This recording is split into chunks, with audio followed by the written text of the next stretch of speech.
સુરત મહાનગરપાલિકાના pre monsoon કામગીરીની હકીકત સામાન્ય વરસાદે ખોલી કાઢી. શહેરના અનેક વિસ્તારમાં પાણી ભરાયા, રસ્તાઓ તળાવ જેવા બન્યા અને લોકોને ભારે મુશ્કેલી ભોગવવી પડી રહી છે. સુરત શહેરમાં સોમવારે પડેલા સામાન્ય વરસાદે સુરત મહાનગરપાલિકાની પ્રી મોન્સૂન કામગીરીને કાગળ પૂરતી સાબિત કરી દીધી છે.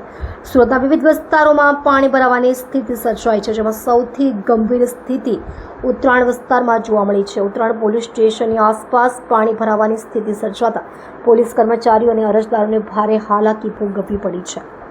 સામાન્ય વરસાદમાં જ રસ્તાઓ પર પાણી ભરાઈ જતા વાહન વ્યવહાર અને દૈનિક કામગીરીની લોકોને અસર પડી છે. મહત્વની વાત એ છે કે મહાનગરપાલિકા દાવા કરતી રહી છે કે પ્રી મોન્સૂન કામગીરી અંતર્ગત ગટરોની સંપૂર્ણ સફાઈ કરવામાં આવી છે, છતાં ઉત્તરાણ સહિતના વિસ્તારોમાં ગટરો ઓવરફ્લો થતી સ્થિતિ દર્શાવે છે કે તંત્રની કામગીરી માત્ર કાગળ પૂરતી રહી છે.